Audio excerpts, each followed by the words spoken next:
everybody to today's webinar. We'll be covering the latest set of features and enhancements with our CellSage battery health modeling, simulation, and analysis software platform. My name is Wyatt Pena, and I'm the VP of Operations here at Ridgetop Group. And today I'm joined with our product development team. And unfortunately, Dr. Kevin Gearing at Idaho National Laboratory is unable to make it, but he will be joining us in future webinars like this. So for today, we'll start out with a brief introduction of Ridgetop, and we are a well-established engineering and technology firm dedicated to providing advanced condition-based maintenance, prognostic health management, and reliability engineering solutions. Our mission is to enhance safety, efficiency, and operational performance while significantly reducing maintenance and sustainment costs for both government and commercial applications around the globe. Our partnership with the U.S. Department of Energy and Dr. Kevin Gearing at Idaho National Laboratory has been instrumental in designing, developing, and commercializing revolutionary battery health solutions. In the rapidly evolving field of lithium-ion battery technology, understanding and predicting battery health is crucial for applications ranging from consumer electronics to electric vehicles to grid energy storage. Many of these applications we'll cover in a little bit of detail during today's webinar.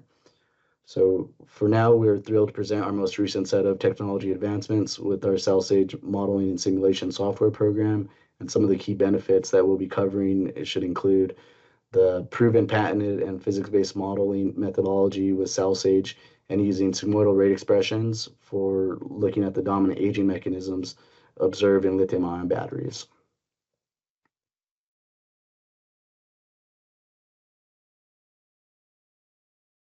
So for our agenda, we'll have a brief overview on Ridgetop and INL and our relationship dating back to 2015. We'll cover the importance of battery health modeling, simulation, and analysis software tools. And then we'll have a few slides on the CellSage development history and some of the continued R&D going on at INL. We'll then cover the CellSage introduction and our recent paper at the International Conference on Prognostic and Health Management for 2024. And then we'll cover the accuracy evaluation with the results that are presented in that paper. And then we'll have a summary and a Q&A. So first off, a little bit about Ridgetop Group and Idaho National Laboratory. So Ridgetop, we're located out in Tucson, Arizona, and we've been around for about 24 years since the year 2000. And, we focus on being a technology leader in the design and development of reliability engineering solutions with a heavy emphasis on condition-based maintenance, prognostic health management, and integrated vehicle health management technologies. We're also an AS9100D and ISO 9001 certified facility. And for Idaho National Laboratory, they're located out in Idaho Falls, and INL is a part of the U.S. Department of Energy's complex of national laboratory systems. They're also the nation's leading center for nuclear energy research and development. Our relationship with INL started back in 2015, where we were doing a lot of work with power supply prognostics for aerospace applications, and naturally that had an overlap with some of the battery degradation and diagnostics we were doing for those aircraft systems. This led to a multi-year collaboration and commercialization effort on the CellSage battery health modeling and simulation platform that we'll be covering today, but we have since expanded that to include other tools like the advanced electrolyte model, which is being utilized by battery researchers around the globe. So the importance of battery health modeling, simulation, analysis software tools is needed, throughout multiple areas of the lithium-ion battery life cycle. So here in the upper right, we can see the different stages of the lithium-ion battery life cycle, and what Ridgetop and INL have partnered to do is design and develop a collection of tools that are really focused on battery manufacturing during the battery R&D and design and test phase, battery first use, and then battery second use applications. So, we have a collection of hardware, firmware, and software tools that are really aimed at providing our customers with unique capabilities to address pain points such as decreasing time to market for new batteries, optimizing battery designs, and BMS charge and discharge protocols, and then also looking at product warranties for specific applications. So there's also a limited number of commercial ready tools that are comprehensive enough to look at all these different phases of the lithium ion battery life cycle. And this is a market gap and technology gap that we're looking to bridge with INL and our partners around the globe. So some of the solutions, that I've talked about already include the advanced electrolyte model. We did a webinar on that technology last month, but today we'll be covering our patented modeling software platform with CellSage, and then we'll do some additional webinars on our adaptive remaining useful life estimation software, which is a general prognostic reasoner that is useful for determining state of health and remaining useful life according to the IEEE 1856-2017 PHM standard. So that is a very useful capability, and we'll talk about some of the synergy between CellSage and A-Roll in this particular slide deck today. We also offer a collection of engineering services, including hardware, firmware, and software design and development integration for BMS platforms or energy storage solutions in general. So on this slide, we can see the collection of the CellSage family of modeling tools. And today, we have implemented what we include is the kinetics module, the CPC module, and the DCC module in our latest set of software capabilities. Looking ahead in our product roadmap, we have other research and development going on with the TAA module, which is a material-driven transient analysis module, and also enables autonomous model predictions for later life projections based on the underlying cell design and anode and cathode properties, as well as electrolyte properties. So that's a very exciting set of capabilities we'll be covering in the future. But today we'll really kind of focus on the implementation of the current software product with the kinetics module, the CPC module, and the DCC module. So one of the underlying challenges that we look at with our physics-based models and CellSage is the complicated path dependence aging for loss of lithium inventory and loss of active material. So these are known to be dominant aging mechanisms within batteries, but there's also other aging mechanisms that can attribute and occur later on in life. So here we can see things that contribute to loss of lithium inventory, like the SEI formation and then gas formation, surface and void and space blockage, and which then, causes pore blockage, that attributes to loss of active material. So, there's several different paths that can attribute to these aging mechanisms, but today we'll show how the SRE modeling approach has been proven to accurately model and showcase these. So another challenge we face in the battery R&D community is limited cycle life testing data and trying to do long-term predictions with some subset of known testing data. And that's captured in this particular slide where we can see the end of test where we have a known set of degradation data such as capacity loss, power fade, or some other type of feature data, but trying to do longer term predictions after that is very, very tough. And what CellSage allows us to do, as well as the integration of some of the other tools that we're currently working on, is look at a family of aging curves that could occur after that known test cycle. So there's a few different publications that we can share that highlight this particular set of capabilities, but you can see that the path dependence aging after the initial set of baseline testing or cycle life testing capability only gives us a partial picture of the secondary or third aging mechanisms that could occur later on in life. So on this slide, we can see some underlying background information around the sigmoidal rate expressions, or SRE. So the equation shown is based on single and multiple aging mechanisms. So we have a summation of these aging mechanisms occurring where the SREs A, B, and M occur to the rate constant, order of reaction, and the maximum extent of the aging mechanism as we go forward. So there's some additional slides that we'll cover that show how we map this to LLI, LAM, and some other dominant aging mechanism if you include a third or fourth term. So here we can see some background information on the value proposition statements, associated with CellSage, where this technology enables materials-informed chemical physics, modeling of aging path dependence, and running multi-year simulations, and then helping utilize this information to optimize battery cycle life testing protocols or BMS charge and discharge protocols, and using that information to make informed decisions about decreasing lifetime testing or reducing the cost of battery packs or BMS designs and implementation.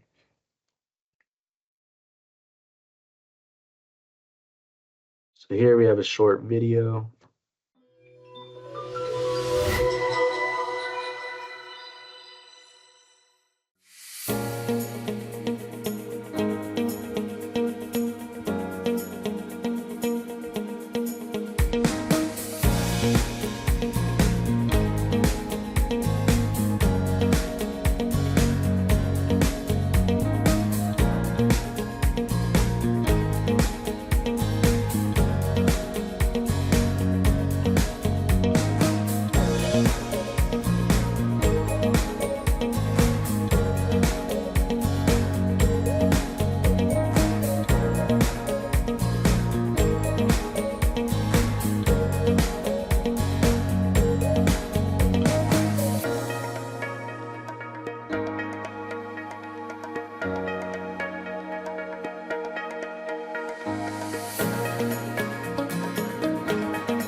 All right, so that video provides some good background information on the different applications areas for CellSage in particular.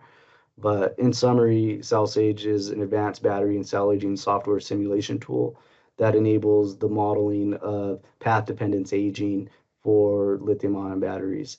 And with that, we can look at things for health metrics such as the aging effects, including the state of charge, capacity loss, conductance loss, power fade, and thermal hotspots and the impacts of that on a particular string. We also have the capability to model path-dependent duty cycles with the detailed cycling conditions module, or the DCC module. And then what this set of capabilities allows us to do is look at what-if scenarios to weigh the impact of operational environmental stress factors on battery performance and battery health. So the DCC module is shown in this slide, where this is a very unique capability to specify a duty cycle for a cell during cycle life testing or a deployed use case in an autonomous system or a closed loop system of some sort. So when we look at things like a robot system or an autonomous vehicle or UAV, where you have fine control over the charging rates and discharge rates and the resting values during charge and discharge, you're able to specify a very unique set of duty cycle parameters associated with that application and deployment. So this was designed in an early stage collaboration with one of our collaborating partners in the robotics industry, where we were trying to look at the aging effects and how cycle life and calendar life conditions impact that particular set of cycle life testing capabilities and optimizing their warranty period. So in this, you're able to kind of specify things like the cell chemistry and global simulation conditions, the temperature mode and annual temperature profiles, and then the string analysis and effects of thermal hotspots occurring in that string. And we'll cover some of that later on in these slides.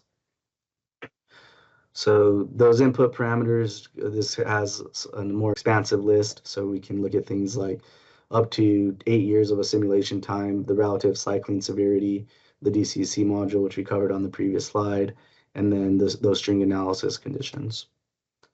We can also develop customized simulation models for particular applications, which is a common request we see by many of our customers, whether it be for a grid energy storage application or an EV application or just general cycle life testing capabilities. That is something we've been able to do for a number of different customers. So the output reports that come from CellSage are organized in 3 different reports for the string analysis and then path dependence and CellSage diagnostics output files. These output files are in a TXT format, which we then parse for critical information to look at the parameters of interest, such as the state of health or the capacity fade or power fade for that particular simulation condition or duty cycle that we're trying to model. So some of these outputs that we automatically generate and parse are shown here, with where we can see the capacity loss on the top or the fraction of capacity loss, and as that relates to loss of lithium inventory and loss of active material. Some of the standard battery chemistries that are included in our library include cells from Panasonic with an NMC graphite cell, Sanyo A123, and then NCA graphite cells that were designed and tested at Idaho National Laboratory. We have an Alto Alamo and then lithium cobalt oxide as well.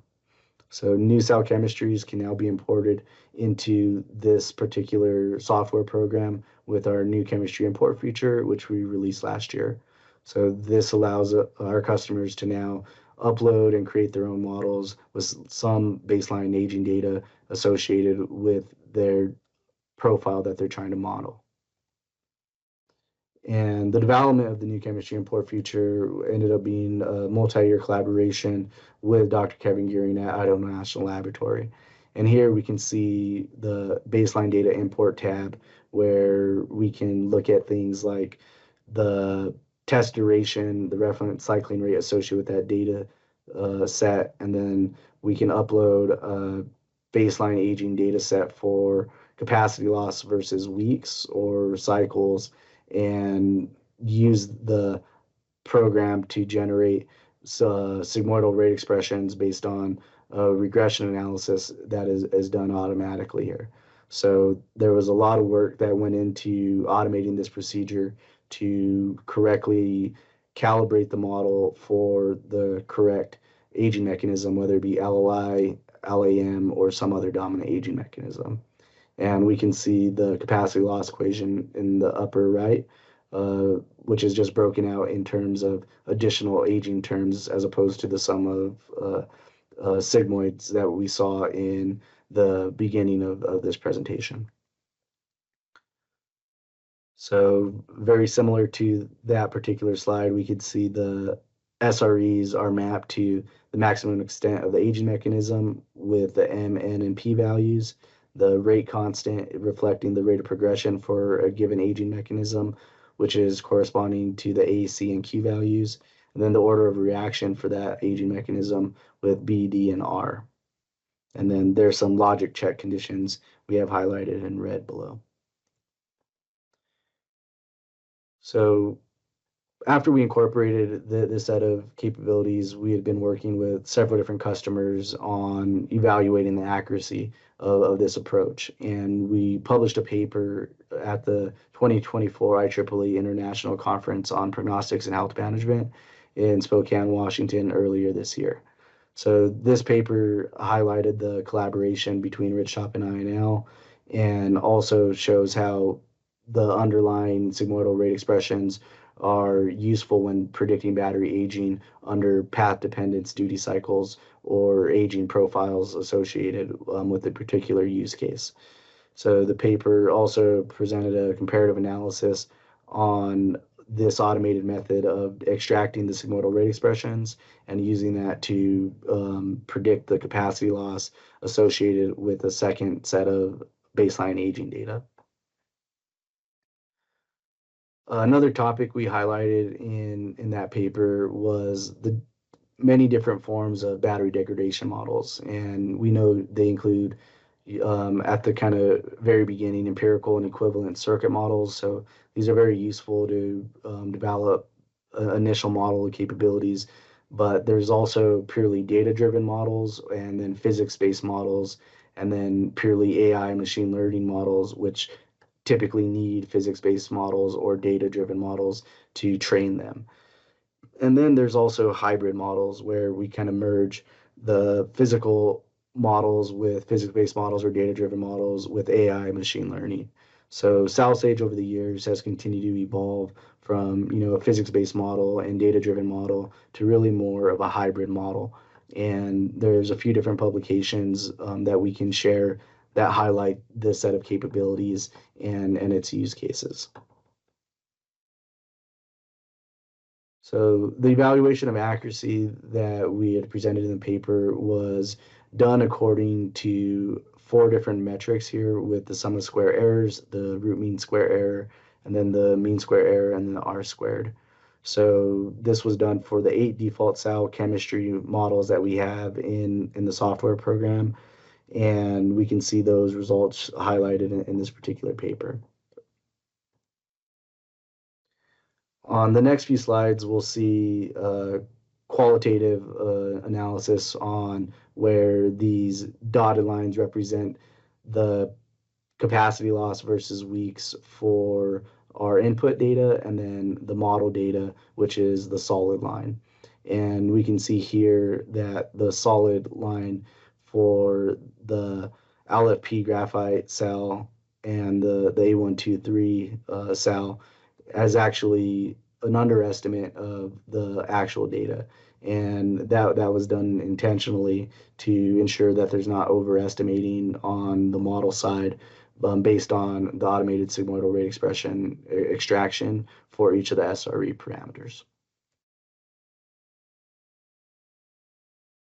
So here on this slide, we can see the SRE comparison for the lithium cobalt oxide cell and then the Alamo Altio battery cell as well. Both models show really good qualitative agreement.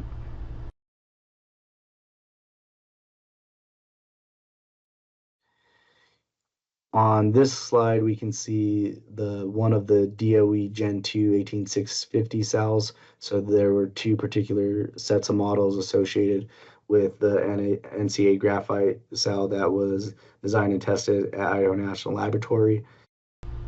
And these particular results show how you could have two different models for the same type of cell chemistry. And on the left, we have a model that had a relatively low cycling rate, and on the right, we had a model that had a relatively high cycling rate during the initial baseline testing data. Here we can see the model comparison for this NMC graphite. So this is actually just a subset of models. It's not all of the models captured in the paper, but this is for the NMC graphite and Panasonic cell, where we can see the difference between and the Sanyo cell. So we can see that shown here as well. So in summary, the value of this technology provides a significant cost advantage compared to expensive empirical data collection techniques or running several different forms of cycle life testing to generate your battery aging profile. So as we covered earlier in the presentation, there's a real need for proven physics-based and data-driven and even hybrid modeling methods to accelerate, that time to market on designing and testing new cell chemistries and seeing how they're going to age under a given deployment use case or duty cycle for a given system. So the technology is covered by several patents. This is just a partial patent list. as some of the recent patent applications have now been granted. And, that's been further extended with the recent work and additions with the TAA module that we covered earlier. So the target markets that we focus on with Idaho National Laboratory include the battery manufacturing area, electric vehicle manufacturers, grid energy storage, robotics, power tools, UAVs. We're kind of spread across the global battery R&D community in several different areas.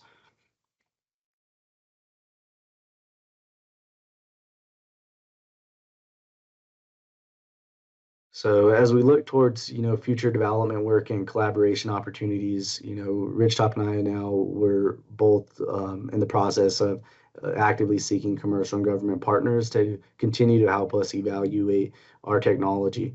And we've done this again for several different areas, but we're barely scratching the surface in terms of working with industry and universities and battery manufacturers, to really solve their challenges and pain points. So we've done a lot of software customization and development over the last several years. And, there's a lot of additional areas that we continue to explore, with leading research institutions in the US and abroad. So some of our team members are highlighted here with our president and CEO, Doug Goodman, and myself on the second line there, and then Dr. Kevin Gearing. There's some brief background information on his research. Over the last 20 years or so, he's been leading a lot of the energy storage and battery health modeling and electrolyte modeling done at Idaho National Laboratory. So our other key team members include our applications engineers, software engineers, and domain experts in the fields of reliability engineering and prognostics and health management. We also have a sales rep network with the global reach, the presence in North America, South America, Europe, and Asia. So in summary, this presentation covers our model validation and robustness with the CellSage SRE modeling approach, some of the error metrics and model fidelity that was covered with the error metrics captured with the SSE, RMSE, SE, MSE, and R squared error, and then the influence of our testing conditions, and then the continued development work that we're doing with INL and some of our other partners. So with that, if there's any questions, we'd be happy to discuss those now, and we would also be glad to address those over email. So thank you everybody for your time, and we do appreciate the opportunity, and we look forward to collaborating with you.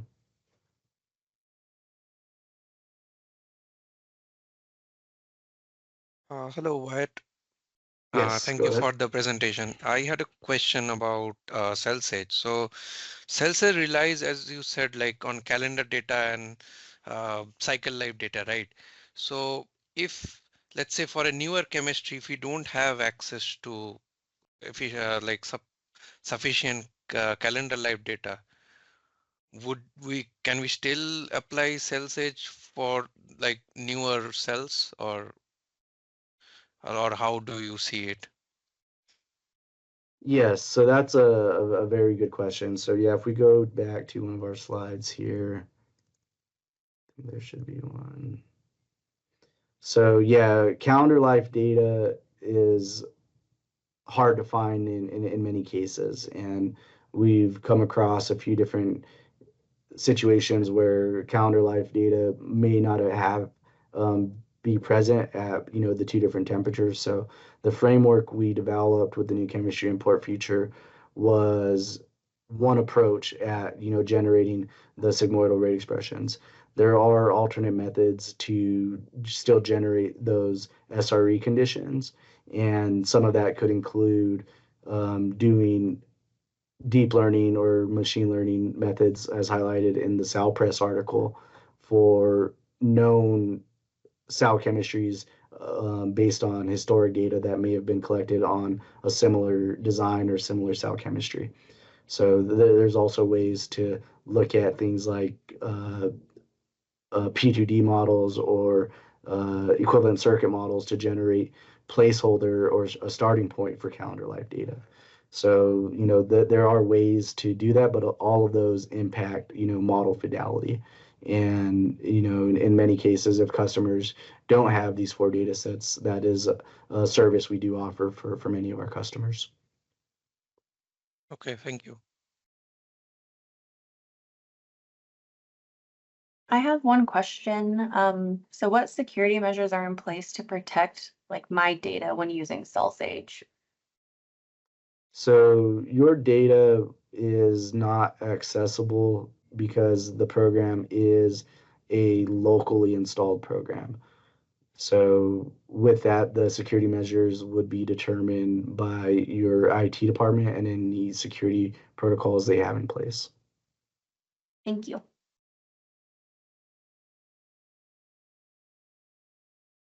All right. Well, again, thank you everybody for your time, and we will be glad to share this recording with all the registered attendees, and we look forward to any additional questions and discussions that may come out of that. So thank you.